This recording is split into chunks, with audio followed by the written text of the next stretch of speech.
Well, how do you like that? It's just gone midday. A very good Lord. afternoon. Yes. This is the Daily Show, you see, just in case you weren't aware. It's the Daily Show with him, Russ Kane, and with me, Phil Dave. And we're live until 1 o'clock. Oh, I can't believe it, really. Will we make it? Well, I mean, it's a question. Thankfully, I'm feeling a little more chipper today because I'm pleased to report, good. actually, I wasn't very transparent on Wednesday, and I feel that was wrong with me. You were to me. I saw you through you like this piece of cellophane, boy. No. What I mean is that I wasn't very open and honest as to sort of what was troubling me, should we say. You're in showbiz. Why do you want to be open and honest? What's the matter? You got the wrong career. I know. But my point is that I wasn't, and I should have been, because obviously we try and encourage people to have an open and honest conversation on here. And if we're not going to do it ourselves, not really much point is there. But the reason why I was a little bit out of sorts, hello, Veronica, by the way, up there in Edinburgh. One of the reasons why I was a little bit out of sorts on Wednesday is because this week, both my parents happen to be not terribly well at the moment. Don't worry, it's not COVID, nothing like that. Anyway, but one way or another, they are not feeling too chipper. And I'm going to be brutally honest with you. You've used chipper twice in your opening monologue. Oh, I have, haven't I? Yeah, you have. No repetition, deviation, or hesitation. Oh, no. So, Kenneth Williams, you have 45 seconds left on introducing a radio show starting now. I'd be rubbish on just a minute, wouldn't I? I used to practice. And it's quite a good discipline to have, though, you know. Yeah. When you work in broadcasting, it's quite a good discipline to have yourself if you are going to make Nicholas Parsons. Go on, finish your anecdote. Finish your anecdote. Oh yeah, sorry, because it's riveting stuff. Anyway, no, what happened was that I was a little bit frazzled from playing Florence Nightingale, for want of a better term. Which, don't get me wrong, of course I'd do it in a heartbeat. Of course I would. I should hope, bloody so, boy. No, but I suppose I was just a bit tired on top of all it. I admit it. It was getting a bit much, and I'm sorry. I'm very sorry. Kimmy, thank you very much indeed. How are your parents today? Wish them well.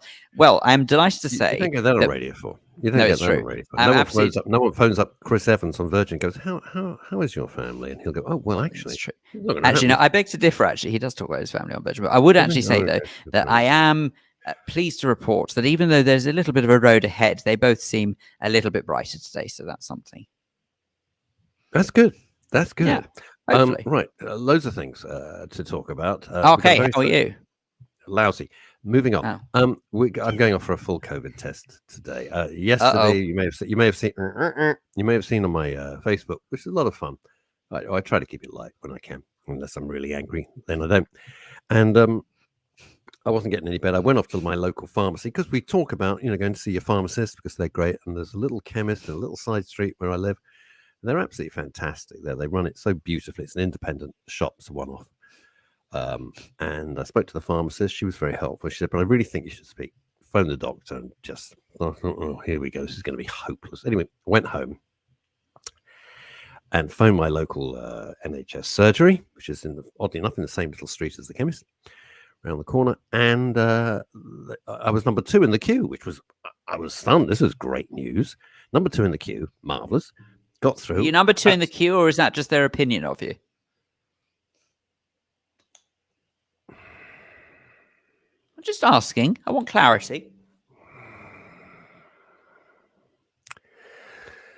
I'm washing my hands. Do carry on. Remember, hands, face, space. One day, you're only 2 stops away from me. I swear to God. But you've got to find where I am in the building. It's interesting. I just asked security, where's the most irritating little twat in the building? They go, oh, Phil, he's on room 378. And that would be that. I know how to do it. Anyway, here we go. So number 2 in the queue, which probably was probably their opinion of me. And I get through and they said, oh, the doctor will phone you back in an hour. Within the hour, I thought, yeah, right, that's going to happen. 20 minutes later, the doctor's on the phone. Absolutely charming. Absolutely great. When can you get here? I said, anytime. So can you get here in 10 minutes? I went, yeah. Jumped in the car, did a Sebastian Vettel. Was there in 10 minutes. Saw the nurse, whose name was Mercy. Don't you love that? What? Her name was Mercy. The doctor? No, the nurse. You get seen by a practice nurse. I see. The nurse was called Mercy. Yeah. Mercy. What, as in like thank you? No, she wasn't French. Oh.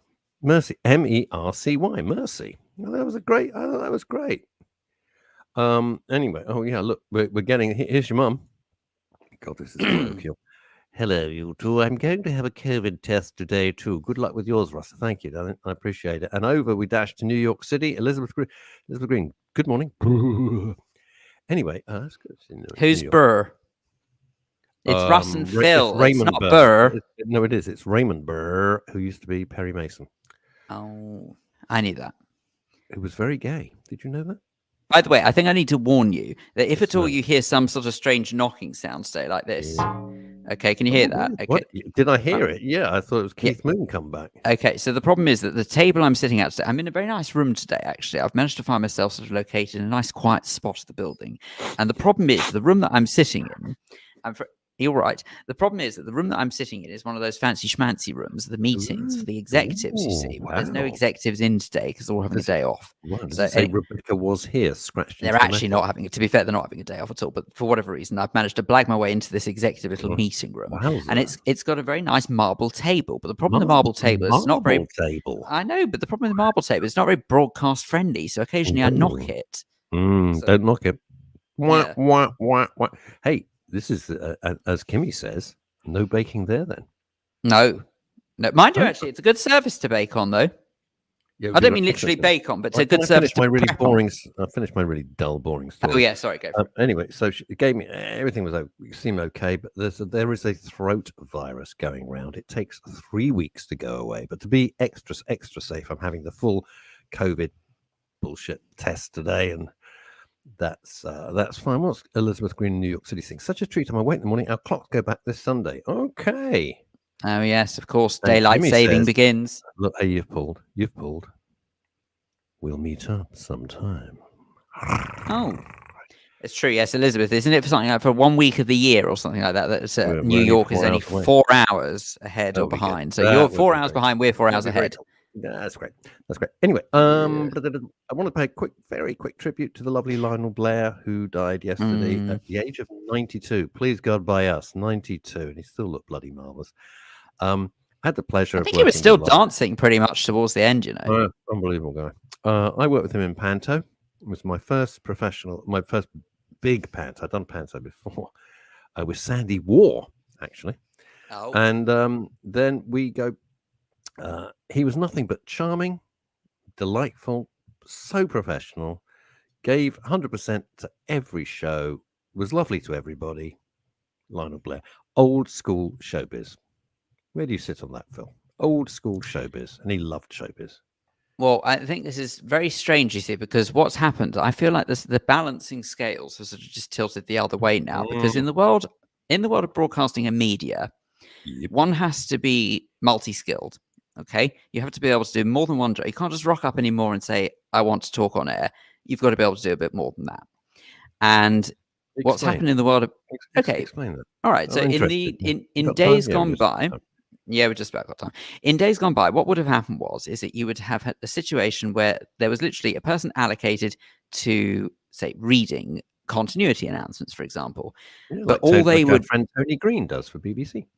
Indeed, but the difference is now Tony would have to work on her own announcements. She'd have to possibly report to an editor, but she'd have to write her announcements. Whereas in years gone by, there would have been a dedicated writer for said announcer to just literally hold a script out, take it, and go off and read it, and that was their job. Cool. And you had one person doing one job. Okay, that was it. Okay. Now, what's happened is in the cost-saving events, what's occurred is that because there is limited money in the game now, as a result of it, you've got people who are multi-skilled now. But what I feel has happened in the world of entertainment is it's kind of gone the other way around, is that you've gone from people being all-round entertainers. So you look at someone like Brucey, Lionel Blair, who was dancers, singers, absolutely dancers, singers, comedians a bit some of the time, what have you. They could just do everything, right? Yeah. Now it's literally one person does one job. Very, very odd, isn't it? That's it. I know it's true. People gone the other way. Oh dear, he's off. Anyway, never mind. Paul Claridge says, can we say a big happy birthday to my friend, star of the stage and screen, April in Heidi High, successful crime novelist and one-time men's radio station guest, the lovely Linda Regan. Well, of course we can say happy birthday. Married, of course, to as in George and the Dragon, George and Mildred. Brian Murphy. Thank you very much, Linda. You didn't remember his name, did you? No, I was absolutely freaking drowning there, boy. I was drowning. Couldn't remember his name. I can't remember anything. Do you know, it's extraordinary, Brian. I'm currently in the. I probably should mention this later, actually, when we talk television with Chantel. But I'm in the middle of rewatching all of the One Foot in the Grave series, and just, because it is just brilliant. It's so funny. Fantastic. Anyway, great. I really had forgotten how brilliantly written it was. And Victor Meldrew, David Rennick. Yeah, that's it, David Rennick. And as far as Richard Wilson's concerned, aka Victor Meldrew, absolutely brilliant, absolutely acting, fabulous. Anyway, and Annette Crosby, how good was she? Oh, superb, absolutely. So the pair of them, brilliant. Anyway, sorry, I digress. The reason why I brought that up is because Brian Murphy was in an episode of One Foot in the Grave the other day that I was watching.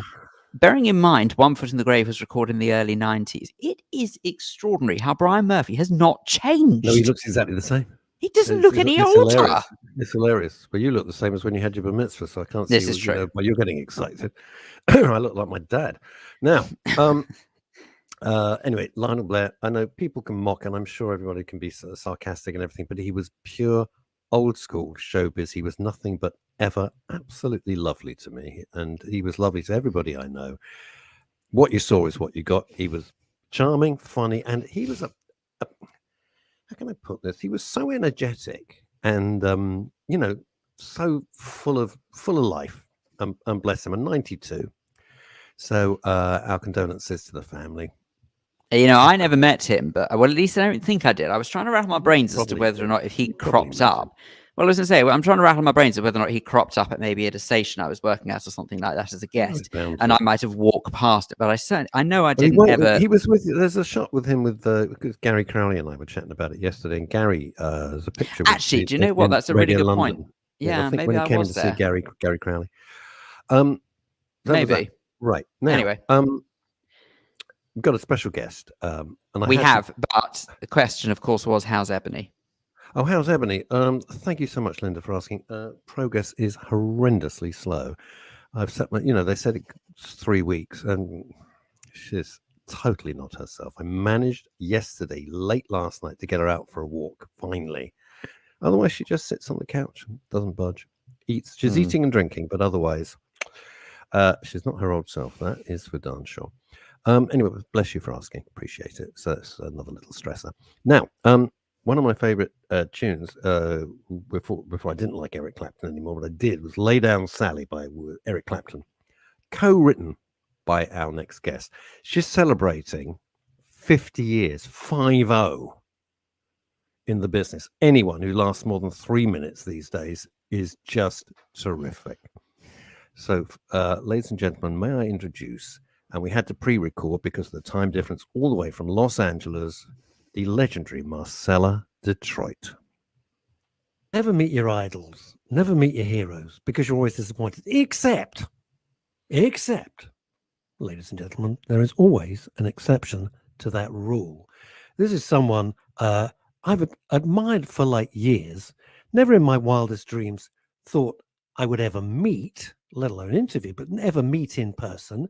Never in my craziest, wildest dreams would I ever think would come to one of my one-man shows in Santa Monica, California.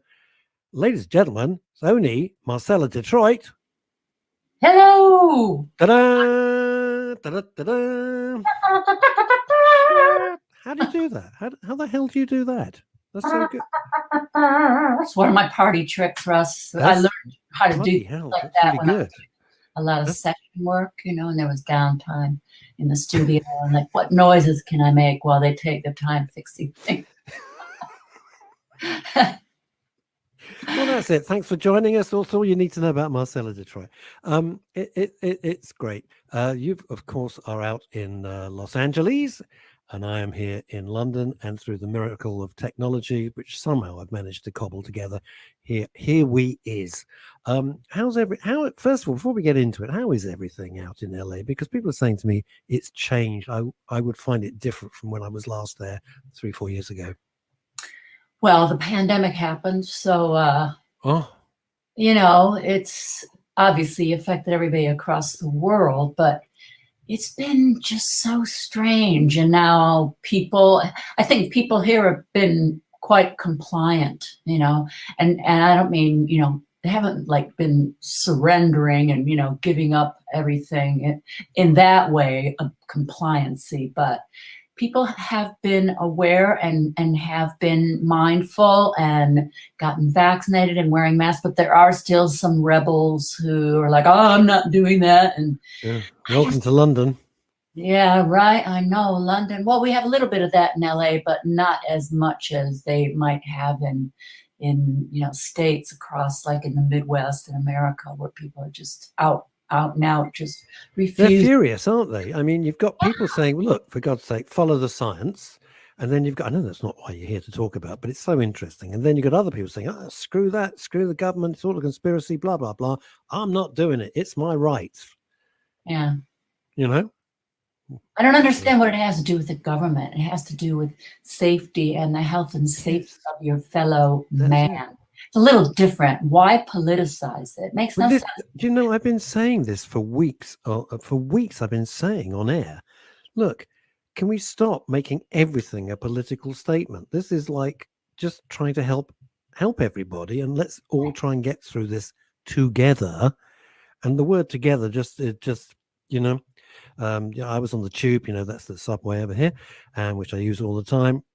Huge notices, you have to wear a mask and don't eat food. What am I surrounded by? People eating food. I don't mean like a snack. I mean like food. And the only thing they don't have is a wine waiter coming up. And this is on the tube. And eating most... Oh, I get up. Now then, let's get on to music. Yeah. It is... Let's get away from that. One of the things, it's been a theme of mine, that music during the pandemic, and then we get on to other things, but music during the pandemic has been brilliant for people's mental health. What do you think?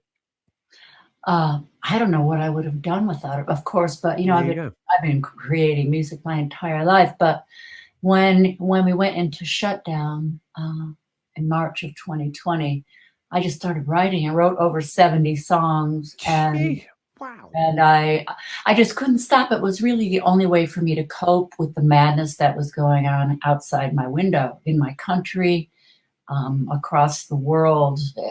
It was really the only way to cope, or I would find myself in a corner in the back of the room going, nobody's in charge. What's going on? Well, who the hell's running this? Yeah. Right. And it was really that way, with my government at the time, our government at the time. There was so many mixed messages. So the only way I could deal with it was to be creative. And I was writing for briefs from my publishers, writing for possible film and TV stuff. Production on things was cut by probably, I would say, more than 50%. But I was still writing. Gotta be. Yeah, I was still writing anyway. And after I wrote, I don't know how many songs, I just went, well, actually, I think I'm writing another album here. And so out of those 70 songs, my husband, his name is Lance, by the way, Lance Aston, yes, who over in the UK, this will mean very little in America, but in the UK, his sister is Jay from Bucks Fizz. That's right. Which we're thrilled about. You probably go, huh? But we're thrilled about that because Bucks Fizz, everybody loves Bucks Fizz over here.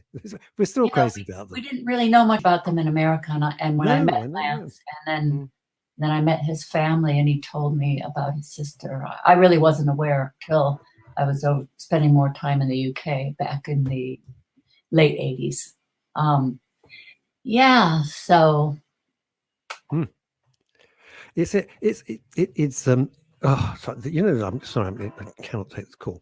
It's bizarre. People calling so late in the evening.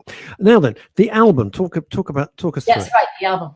Yeah. So sorry, I got off on a different train of thought there. There it went. You were thinking about Velcro and Bucks Fizz. Yeah. That's a British gag. Yeah, I heard all about that. Oh, we still do it. I still wind up Cheryl about it every time. If I can get the word Velcro into any message, I will get the word Velcro into any message. Doesn't matter how random. Doesn't matter to me. Don't care. That's funny. Yeah, so like I said, we culled the songs. My husband Lance wrote a few of the songs with me and actually sang on some of it. And he is incredibly talented. He's a great singer. He was in the movie Oliver when he was a child, for heaven's sake. Yeah, to yourself. What was he? Who was he? Was he one of the kids? He was one of the boys, but he was in the soundtrack. He had a great voice, and so he was singing on all the songs where a chorus, whenever music was involved, he was in that.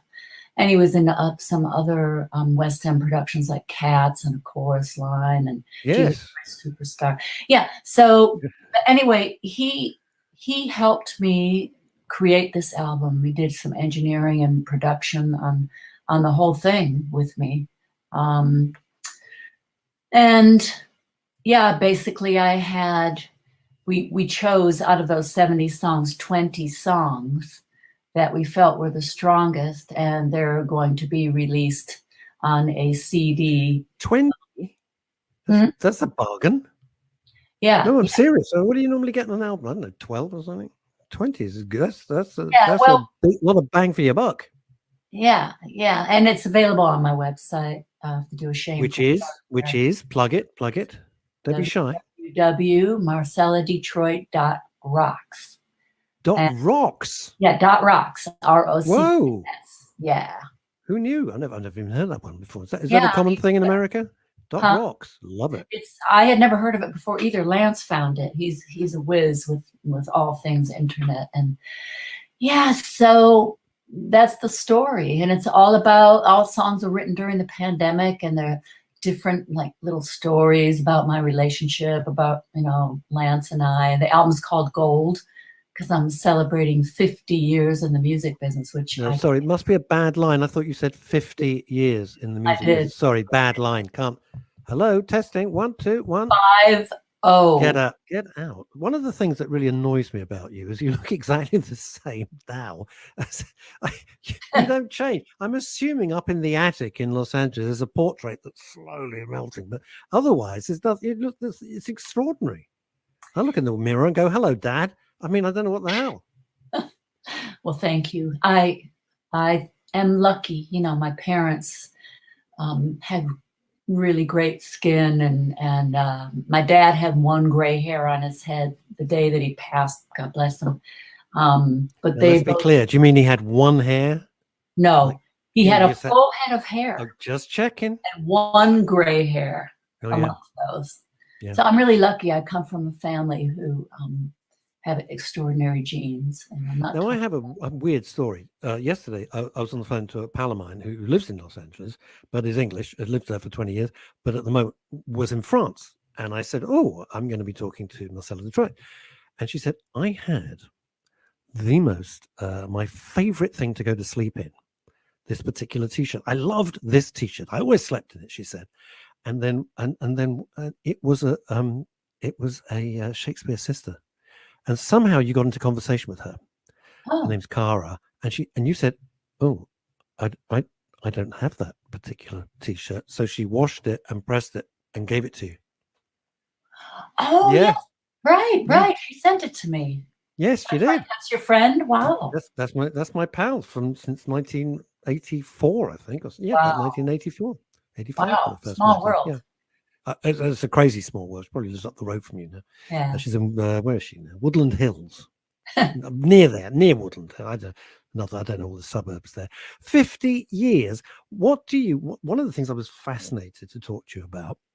Most pop people, I'm going to call it pop musicians, but let's call it pop for the sake of convenience, just to give it a title. They come, they go, boom, they're finished. Longevity is not their name, unless you're Kiss.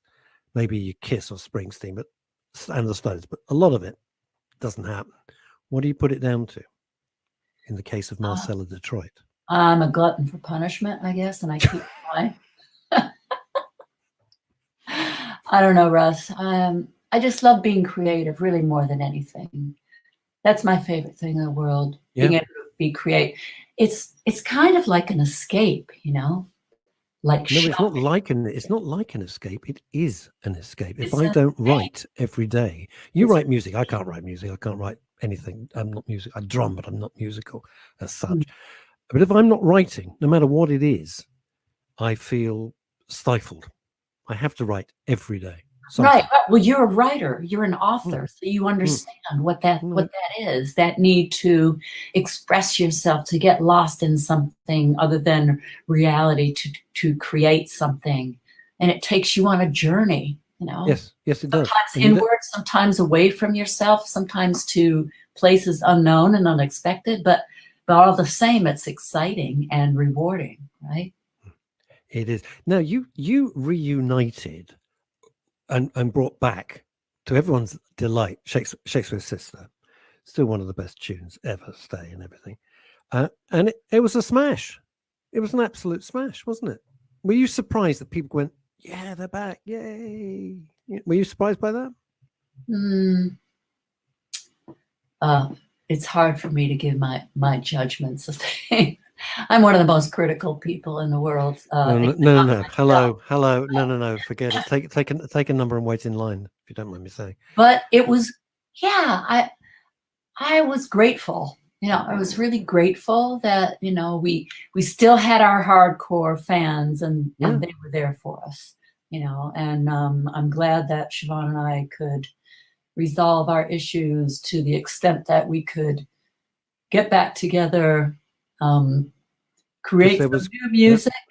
Let's not kid ourselves. I'll skirt around it politely, but you know, there was somewhat of a rift. I'll just say rift. Yeah, we'll just say, well, like you know, you could say rift, like the Grand Canyon's a little bit of a rift. You know, just a bit, just slightly, because you didn't speak for years, did you? We didn't speak for 26 years, and God, yeah, it was all over petty things, really, and miscommunication. Because when we got back together, my husband got a call from her manager. This was in 2018, just out of the blue. Yeah. Oh. Saying, yeah, it was just completely out of the blue, saying, I'm Siobhan's manager, and I would like to talk to Marcy about something. Would she be amenable to that? So my husband told me, and I was like, what? This is a surprise. I had reached out to her. A mutual friend gave me her email address. It was back in around 2008, 2009. He gave me an email address, and I reached out to her saying, hey, let's talk, you know, let's try to put this misunderstanding to bed, whatever it is. Let's try to put this behind us. Maybe let's have a conversation. Maybe we'll end up being friends. Maybe we won't, but let's at least try. And she responded to me, which I was surprised about, but glad about.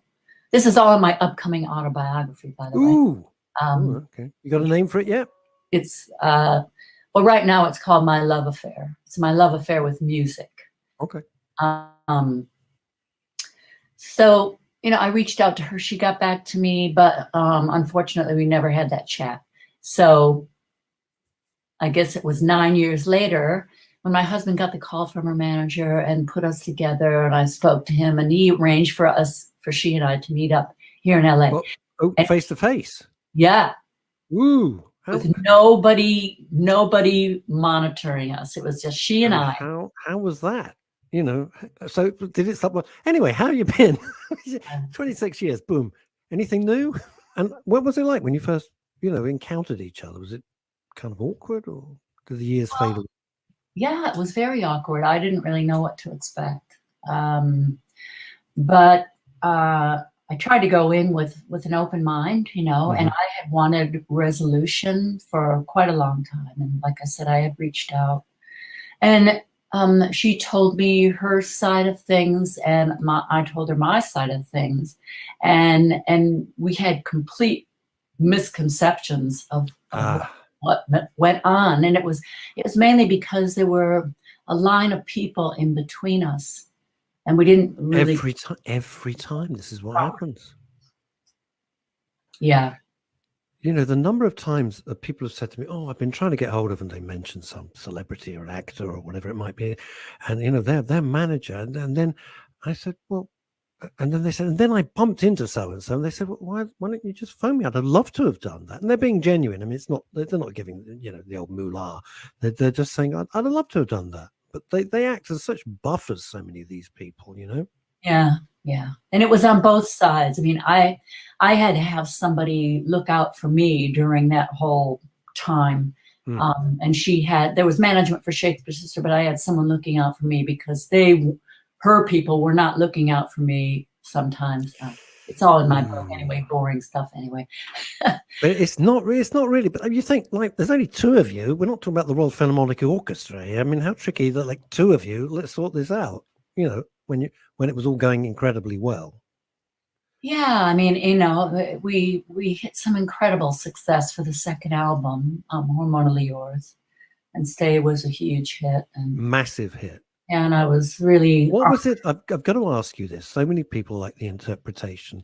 It wasn't what most people think it was about. It was about something quite different. The song. Yeah, Stay. Yeah. Well, that whole album was initially started as a concept album. Siobhan's husband, Dave Stewart of the Eurythmics, found this really cheesy 1950s American B movie called Cat Women from the Moon. Yeah. And we watched it and we thought, oh, wouldn't it be great to superimpose ourselves into the film? Yeah. But that proved to be too costly. But we still wrote a lot of the songs from scenes from that movie. Like in the scene where I'm singing to the Earthling who I've fallen in love with. They've come to the moon to visit and explore. As you do. Yeah, as you do. As you do. Yeah, as Elon Musk does. Yeah, sure, he does. Like that, Mars, I guess. But yeah, so my character was singing to this Earthling who was saying he had to go back to Earth. They had to leave, and their expedition had to go back home. And my character was singing him, begging him to stay with her. And that actually came about through Dave and Siobhan coming to my house one morning on a Sunday, and I hadn't woken up yet, and the doorbell rang, and my husband came to get me out of bed. He said, Dave and Siobhan are here. Dave has an idea he wants to share with you. They used to have these amazing parties where everybody who's anybody would be there, from like, Timothy Leary, not you. Get out.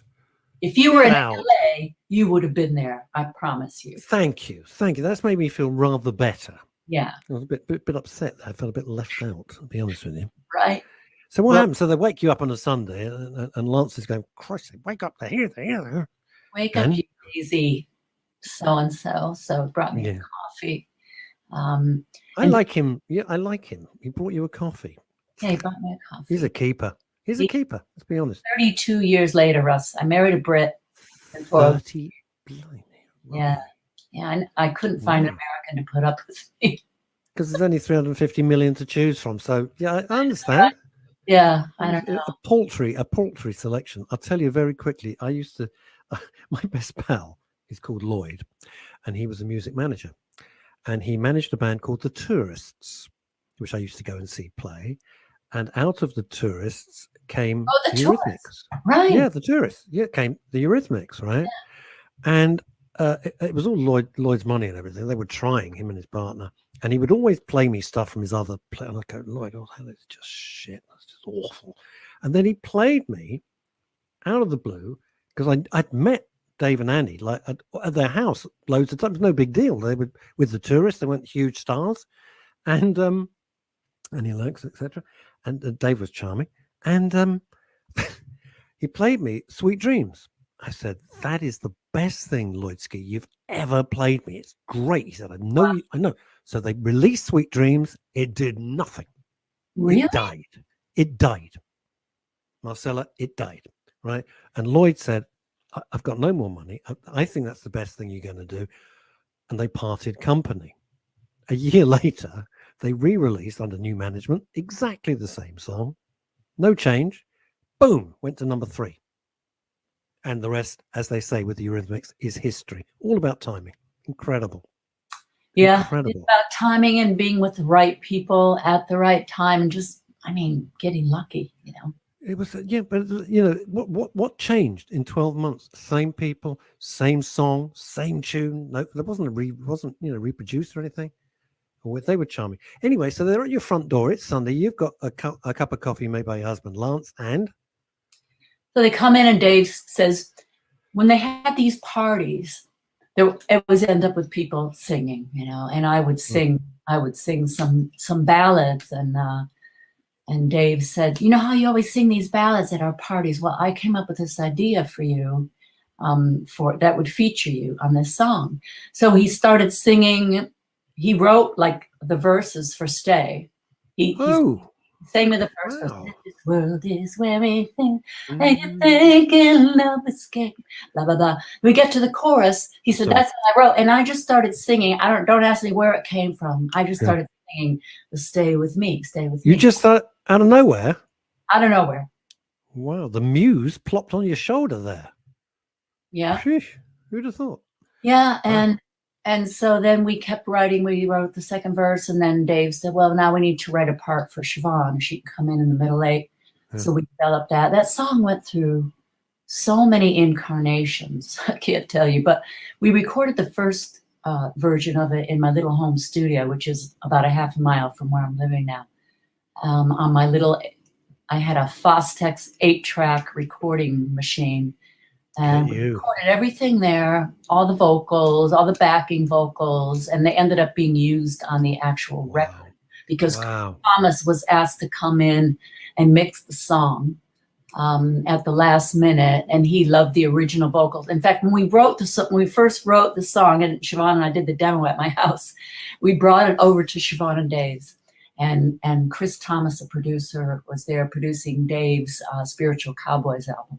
And so we had our cassette, and they said, oh, let's hear what you've been doing today. So we popped that song into their cassette player.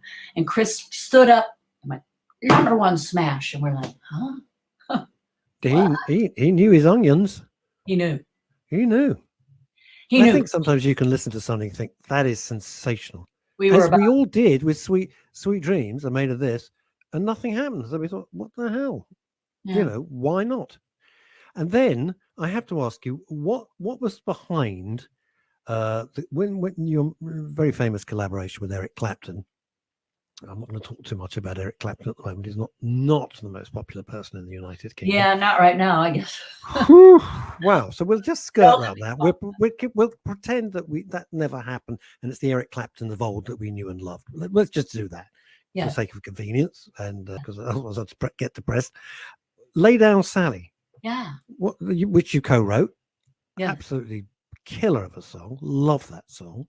Thank you. Oh no, it's a fantastic. I've told you that before. I mean, it's just a fantastic song. But what's that about? Okay, well, what that was about was, I was in Clapton's band twice, from 1974 to 1979, the first time, and I started writing with him. I mean, one of the guys, Dick Sims, who's from Tulsa, Oklahoma, where I moved, and that's how I ended up meeting Eric, because he loved the Tulsa sound. And his bass player, Carl Radel, was from the Tulsa. What's the Tulsa? I kind of know where it is. I won't find it on the map, but if I looked. But what's the Tulsa sound? I make the Motown sound. I get that. The Tulsa sound was kind of like laid back, kind of country rock soul. Okay. Right? Very, very like laid back, really in the groove, funky. Yeah, a little bit of rock and roll, maybe a little bit of country as well, but very heartfelt and soulful. So Carl got a call from Eric saying he wanted to put a band together, and Carl said, "Come and check these guys out." So he came to Tulsa, and that's how I got so lucky by wow. that band. I went off to tour with Leon Russell, but then joined my friends. I joined my Just drop friends. that into the conversation. I just Yeah. went off to tour with Leon Russell. Yes. Okay. Wow. Then I God. joined them several months later. But anyway, as I was saying, Yeah. I ended up writing with Eric. And this particular day, we were in England. This was 1977 in the winter. And we were working at this iconic studio called Olympic, where is not there anymore, right? Yeah, the Olympic Studio. Yes, absolutely. Yes, Barnes, Olympic Studios, right yeah. Amazing studio where everybody is recorded, from Led Zeppelin to you name anybody. I saw Elvis Costello in there one day. Nobody big then. Okay. Yeah, everyone. So we were recording and we were working on what would become the Slow Hand album. And in those days, we didn't really necessarily come to the studio with ideas. You know, Eric was, you know, he was the band leader, but obviously we were working for him. But he came to the studio one day and he said, "Hey, Marcia, I want to write a song called Lay Down Sally." And I was like, "Oh, okay." I liked the title. I found it intriguing and random. And random. Random. And people okay, ask, Eric. where did that come from, right? Yeah, that's what I mean.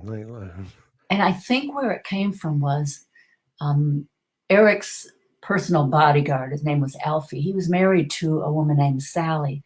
So perhaps he overheard Alfie saying to Sally one day, "Lay down, Sally," or something. I don't know. He never told me, but I just went, I took the ball and I ran with it, right? So I came up, I grabbed the guitar and I went into the center of the studio and I sat down on the drum riser and I just started playing.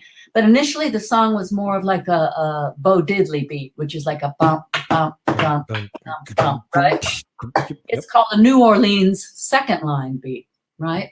So we were really into Little Feat, and they did a lot of that. They had a song called Yes, they did. in which we loved Little Feat, and we loved Bo Diddley because he was like one of the kings of the blues.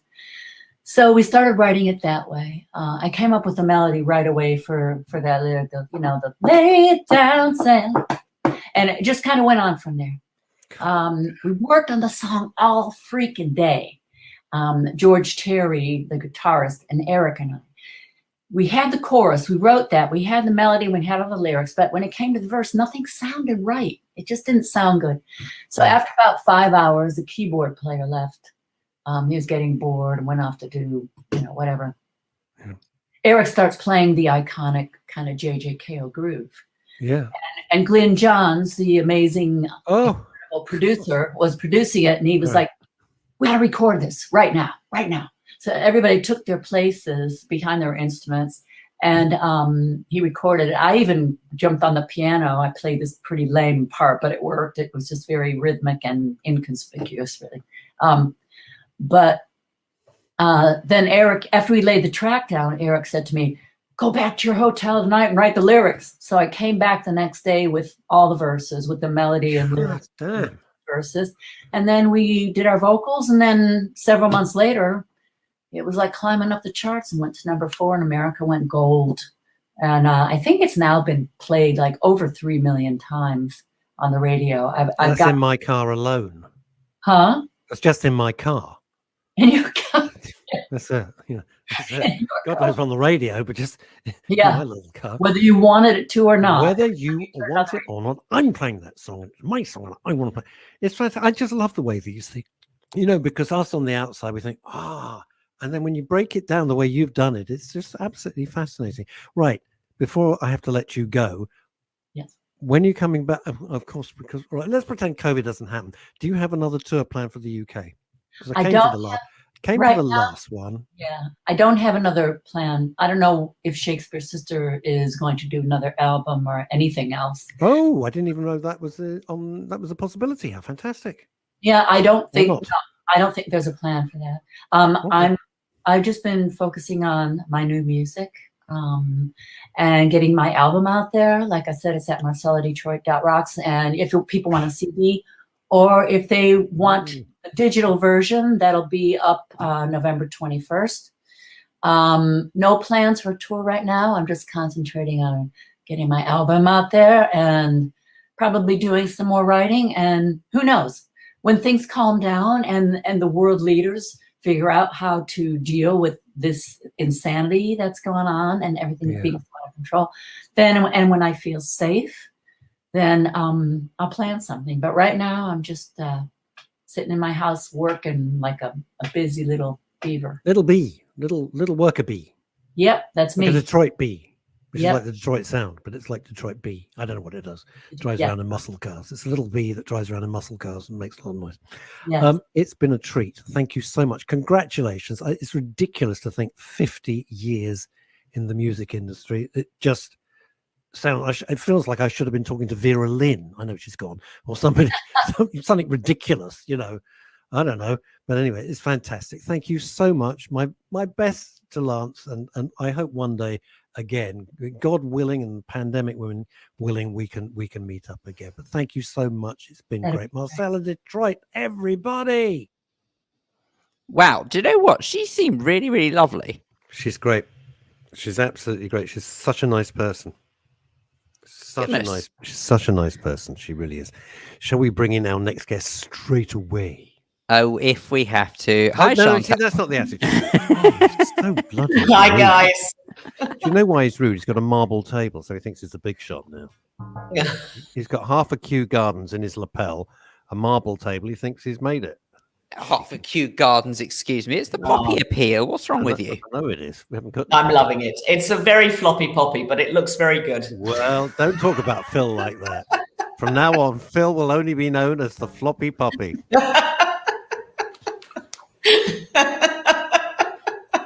Sorry, Phil. I have laughed in 2 weeks. Oh dear, I've started something now. Oh, yes, you have. For God's sake, you can't hit me with that. Oh, anyway, yes. it's nice to see you as well. Oh, gracious me. Yes, well, I apologise for the lack of stability with the poppy, but anyway, still, good grief. Anyway, hi, Nice to Chantal. see Right. So, but what have you found for us this week? To anyone who doesn't know, by the way, Chantal joins the. Oh, for heaven's sakes, that didn't take you long. Anyway, right? Okay, just to anyone, by the way, who is not familiar, you may not know that Chantal joins us every week here on Fridays to give us a little bit of knowledge about what we should be looking out for to de-stress and unwind with a couple of selections from the box. So, Exactly. Anyway, what is on the box? Yeah, the general idea is actually to give you recommendations of what to watch, not things to avoid. I mean, a lot of television critics like to throw a whole load of information at you about television that's really terrible. And I think that's a complete waste of the audience's time. I'd rather talk about things that are at least well made and good. You might not like them, but they come with a sort of good recommendation of being well made television programs. And indeed movies. But this week I wanted to start with a first on ITV. It shouldn't be a first. We shouldn't need to talk about it. But it's their new drama, and all 4 episodes are already up on the ITV player. It's a cop drama, needless to say, because most ITV dramas tend to be cop dramas. And it's called The Long Call. And it is based, like many of these great cop dramas, in an interesting place. And what is interesting about this is it's the interesting place is Ilfracombe, which I have never been to, but actually is incredibly beautiful. It's on the It's nice. coast. It's beautifully shot, and rather like Hinterland, another cop show which is shot and shows off Aberystwyth to its best. Or you've got Shetland, which is another cop drama that shows off the Shetland Islands at their best. This is the new thing for Ilfracombe. And as with most of these things, there will be a lot of people going to see this place that generally people don't know. It does so well for the tourism industry when a great new drama comes onto telly. So this is the latest one. It's called The Long Call, but that's not why it's the first. It is the first because it is the first British cop drama with a male lead who is playing a gay character. A gay policeman, and that has never been done before. There have been gay women policemen in lead roles, but never a male gay guy in the lead role. And that's what all the noise around the programme has been about. I mean, I'm going to be perfectly honest with you, Chantal. I haven't been checking to see whether or not Morse or Inspector Barnaby was that way inclined, to tell you the truth. But even it does seem surprising. It does seem surprising that this is the first. It is. I mean, it was 2021. You would think this had happened years and years and years ago, but it hasn't. And in a way, we should mention it and then just move on. That is just the noise around it. It shouldn't be a first this late in, the world, but it is. But actually, it's really good. And it's really worth watching. It's very well filmed. Ilfracombe comes off incredibly well. It's got an actor who I don't really know terribly well, who's in the lead role, called Ben Aldridge. And of course, there's a body on the beach. Opening scene is a dead body on the beach. It's always a dead body on the beach, or a dead body in a boat, or a dead body on a pier. Anyway, it starts with a dead body on a beach. And then, and you probably know, I love a sort of slightly weird, wacky religious community. And there is a weird, wacky religious community that is run by the gorgeous Martin Shaw. I will watch everything that Martin Shaw is in. He's so good. He's so good. I mean, I go back to, having thought he was tremendous in The Professionals, all those probably 40 years ago, I would think. And he's done, is it 40 years? Yeah. Indeed. But he is the leader of this weird religious community. And it goes from there. It gets murkier, it gets darker, it feels a little bit supernatural, although it's not supposed to be. But once you've got a sort of weird religious community at the heart of it, anything can go wrong.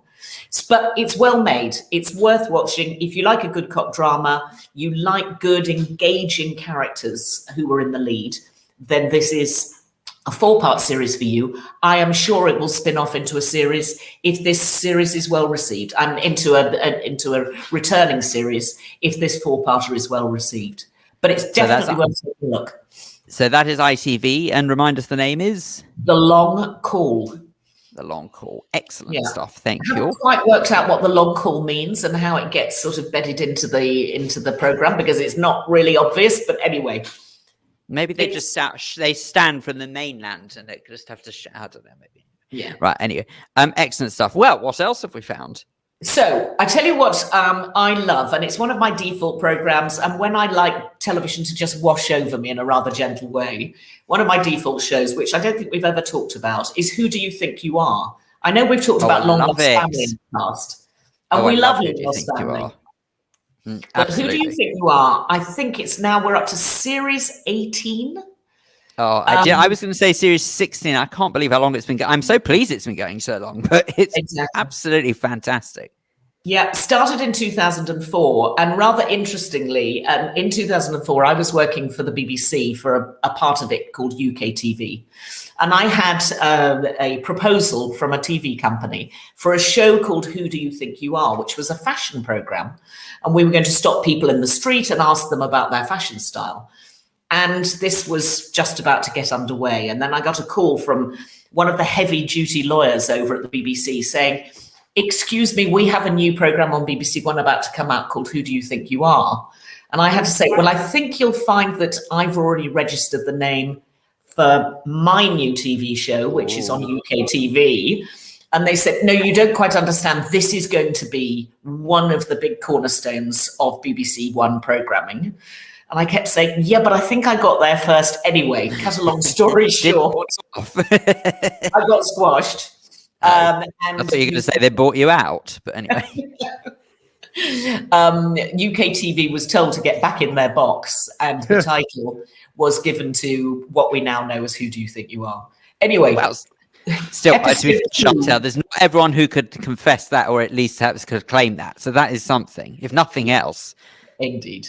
But the one that I most enjoyed, so I think that we're 4 episodes into this series, the one that is absolute perfection, it is the most perfect piece of British television, even though this show has gone around the world in many shapes and guises, is the show featuring Judi Dench, who is, after the Queen, you're talking British royalty. Yeah, Judi Dench. Probably the most wonderful human being that Britain has got.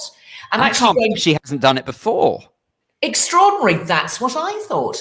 And I thought, she must have done this before. But, you know, she's been a hard-working actor for many decades and probably hasn't had the time to do it in the past. She probably was recuperating after being stabbed in Skyfall.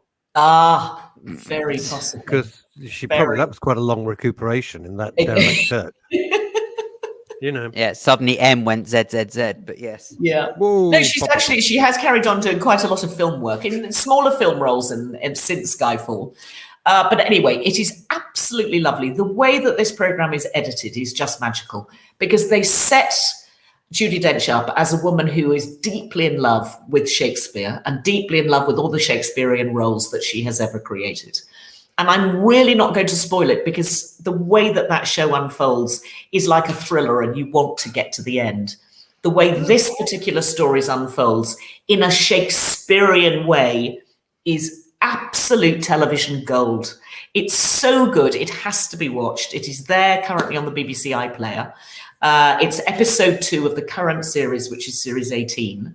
And it's not to be missed. Absolutely not to be missed. Don't you find it odd, though, that, and I say this the greatest amount of love and respect, because that is a program I think is fantastic, so I won't hear a bad word said against it. Yeah. But don't you find it really bizarre how every single person featured has always got some sort of deep, dark, hidden secret in their family? And I can't help but wonder, there must have been some celebs who've gone for it. They found nothing and thought, we can't work with this, we can't do it. That's why program. You haven't been on it, because of your mum, Linda's connections with the drug cartels. No, that's just the reason they would put them on. That's the whole point. Basically it. Interestingly, Phil, I think that you'll find that they are now doing stories that are more sort of edgy in a way. So if you see the David Walliams episode, that's really fascinating, because not everything in the garden is rosy.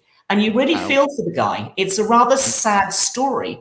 And it's quite emotional and not in a massively uplifting way, although Walliams is a great performer.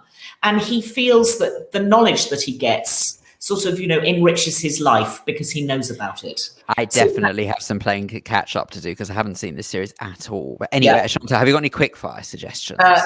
Quickfire, again, one of my defaults, and it's a brand new series of Ambulance on BBC One.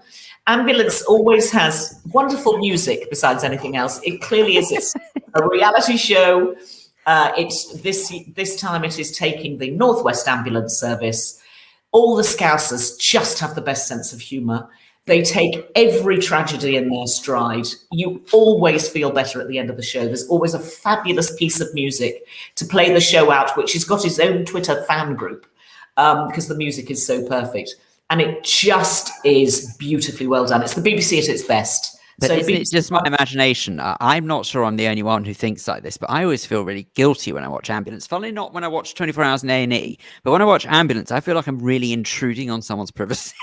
I can't watch stuff like that. No, it's brilliant. Last night, very, very quickly, we came across a new series on Netflix. Well, it was new to me, and it's called Oats Studios. Oh, I don't know it. It's by the people who made District 9, which was an incredible film, and Elysium, which was also a very good film.